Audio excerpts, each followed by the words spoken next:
Despite the fact that Gurren Lagann is my favorite show of all time, one that I cherish and hold very close to my heart, that doesn't mean that I don't have any problems with the show. In truth, just as Kamina is beloved and flawed, so too is the show he hails from. Case in point, Nia Teppelin. But Sean, I thought you liked Nia, some may say. That is true. I did indeed put her in my top 8 favorite characters, and I'd still consider her to be an enjoyable and well-written character, at least during the child arc. In my honest opinion, Nia's role in the adult arc is one of, if not its biggest hindrances.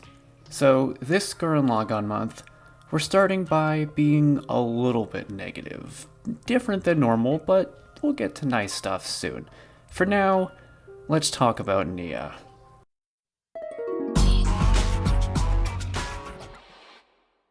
In the child arc, Nia was a very intriguing character. She was so starkly different from everyone else. Having a more punctual way of speaking, her design was so colorful and purposely busy, and her personality and ideals were almost opposite some of the characters. Instead of reckless and chaotic, she was more reserved and caring.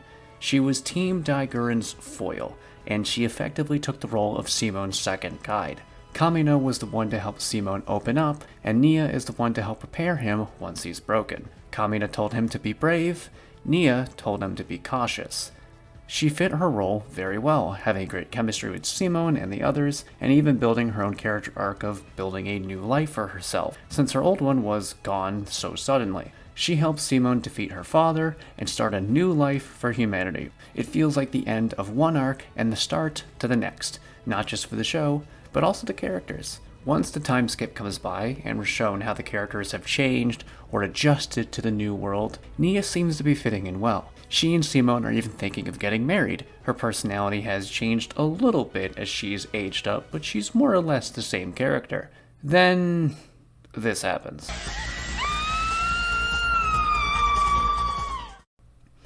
Now I want to make it clear that the idea of Nia being the messenger for humanity's downfall is not entirely the problem here.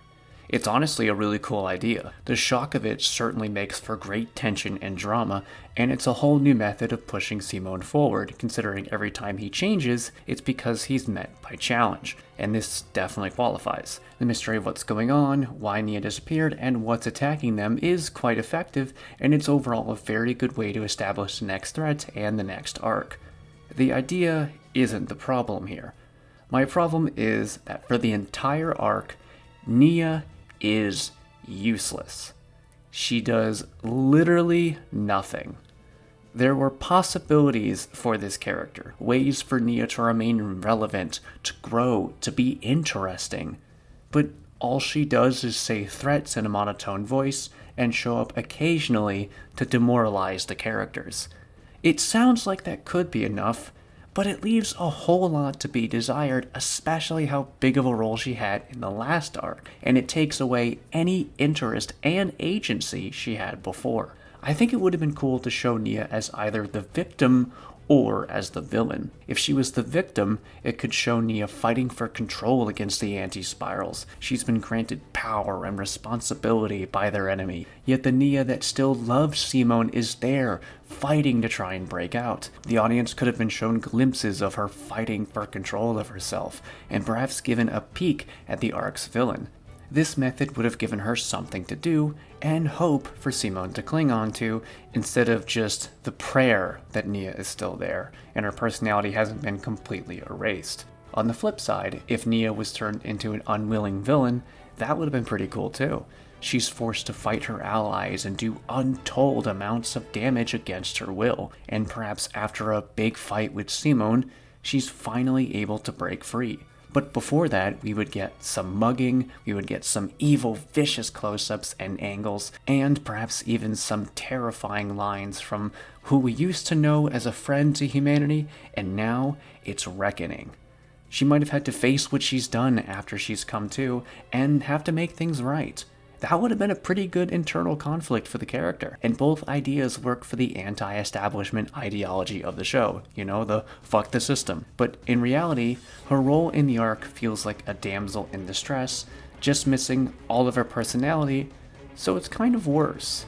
You see, the damsel in distress can work in certain shows and instances because the character that got involved in it still has their personality there, and it shows why they're a damsel in the first place. Here, it just feels like a wasted opportunity that forces the character who used to be interesting into an emotionless doll the hero needs to save. It honestly would have been better if it still showed Nia was at least a little bit like herself, but that's not what we get.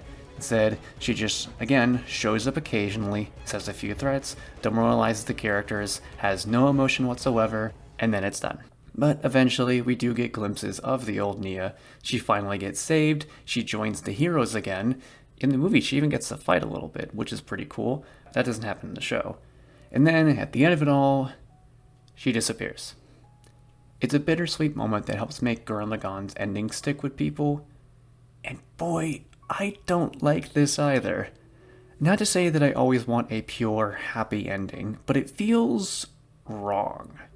I understand the idea of the ending is something along the lines of, we can't save everyone. It's one final lesson for Simon, the last push that he's given to the end of his life. But I don't buy that, and for a couple reasons.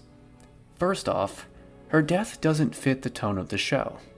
It's not heroic like Kamina's or Kitan's, it's tragic, quiet. Granted, Hiroyuki Imaishi, the show's director, has worked in other series with sad endings like Cyberpunk Edgerunners and Kill la Kill, but I'll use Kill la Kill as an example for my point. Senket's death is sad, yes, but it serves a purpose. It builds into the message of self-acceptance, and that sometimes you need to move on, you need to grow up. Ryuko can't wear a sailor uniform her whole life, after all. It serves as the final part of Ryuko's character arc. But Nia's death doesn't do that.